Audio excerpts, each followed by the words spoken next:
Yeah, and I think just to further set the context, this is really relevant to you if you're in consulting. Obviously, we'll kind of open up our playbook a little bit for how we go about, our process and how we go about delivering value. It's also, I think, going to be incredibly valuable to you because we're going to be giving you the process if you're a business owner and if you want to go through a similar process yourself. Because so much of this is about asking the right questions. And so, yeah, step one is exactly what you said, which is to figure out what exactly are we solving for. And that is incredibly important because, when we first started talking with this particular client, I don't believe it was everybody on the leadership team completely agreed on the problem that was being solved for.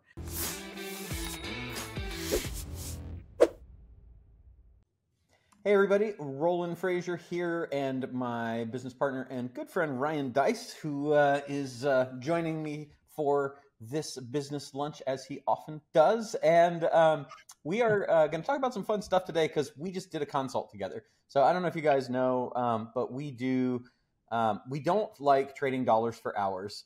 And therefore, we're not in a consulting business, at least not a traditional consulting business. We do something called consulting for equity, where we go in and do typically what we call a half-day consult, which is 4 hours of time. And sometimes it goes to 8. It'll be a full day. But we go into a company and we help them with whatever things that they are trying to improve.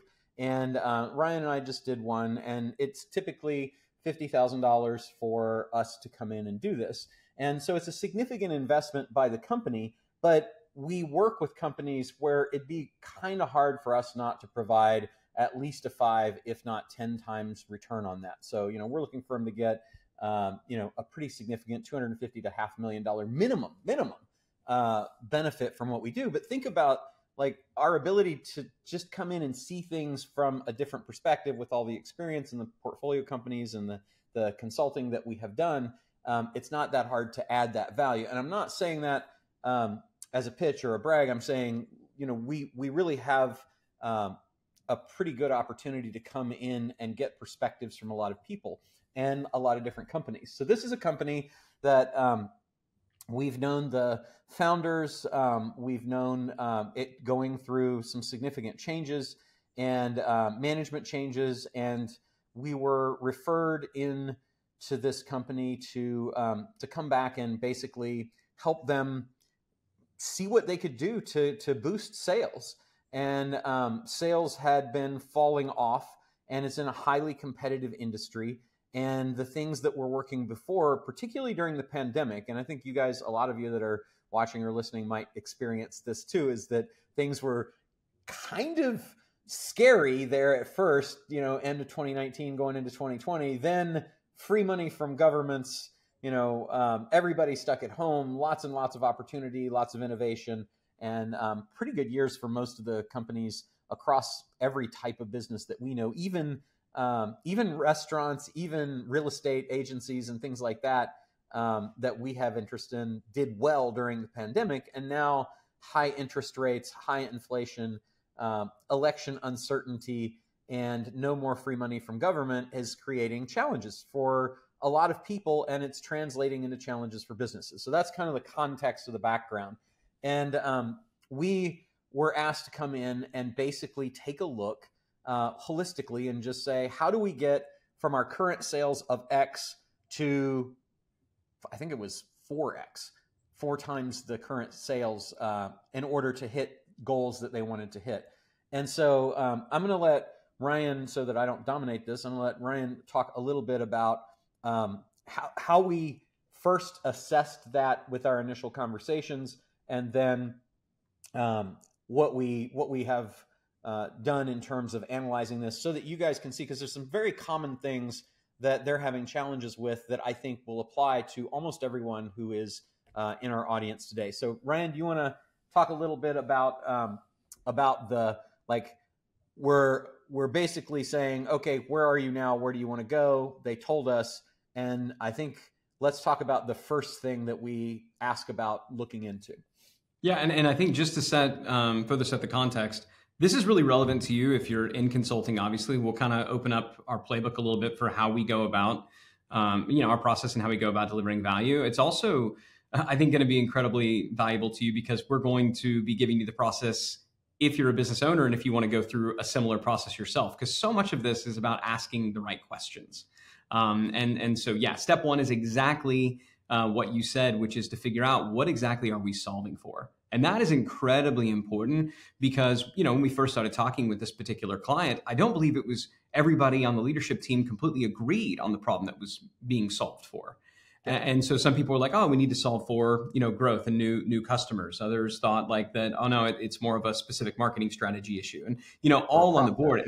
And I'll tell you, that is priority number one. Step number one is you have to get alignment on the problem to be solved. I've walked into too many meetings, whether it's a consulting session or even in our own executive groups, that we're dragging on and on and on and on and on without seeming to have any resolution, and realize like, crap, do we even know what we're solving for?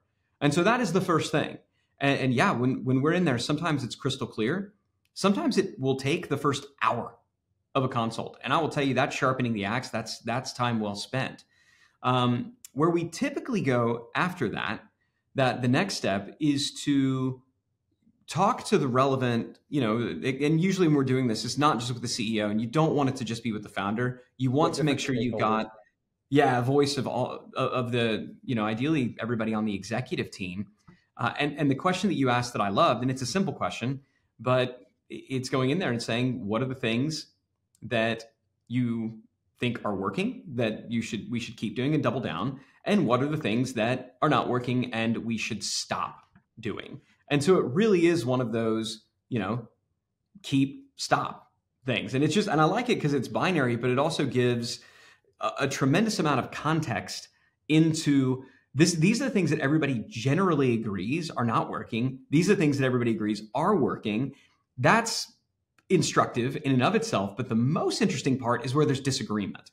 And that always comes up. Yeah, I like phrasing it as, what are the things that you're doing that you're like, why the heck are we doing that? Because I think that and that's from personal experience in companies, is like, why are we doing this? We know this doesn't work, or this is dumb, or this is absolutely known to be inefficient. Why are we doing this? It seems wrong.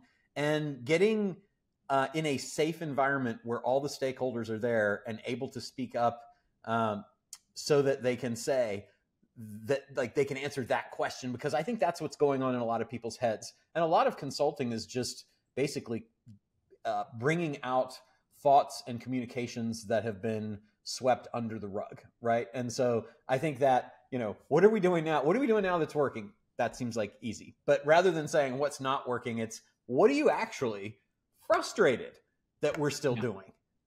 So go ahead. And it's important during this part that you do create a safe space. And I think, we typically are doing these virtually now at this point. And so we talk, in the past, it'd be a full day meeting. And the problem with a full day meeting is, by the end of the day, certainly by like 2:00, everybody's just zonked, like their brains are mush. And so the second half of the day we found just really wasn't that valuable. So we shortened it to a half day. But even that, there's something really powerful about having a solid 2 hours of just pure discovery, and then being able to go away and think about it and to process. So that's usually what the first couple of hours is number one, let's get crystal clear on the problem that we're solving for. Let's poll everybody on the team and find out what's your stops and what are your starts. We should stop doing this. We should start doing this. I think we're doing this and we shouldn't be doing it. We're not doing this and we should start doing it. But during that period, it's important, if you're not doing it in person, and if you are doing it virtually, that you do have everybody on Zoom. And I get it. A lot of us have Zoom fatigue. 2 hours on Zoom is not necessarily my favorite way to spend 2 hours, but it's really important while you're doing this that you're looking at the faces of everybody who's on the screen. Because from time to time, you'll hear somebody say, yeah, I think we should just, stop doing this. I don't think it's working. And you'll see a face on the screen and they'll cringe a little bit.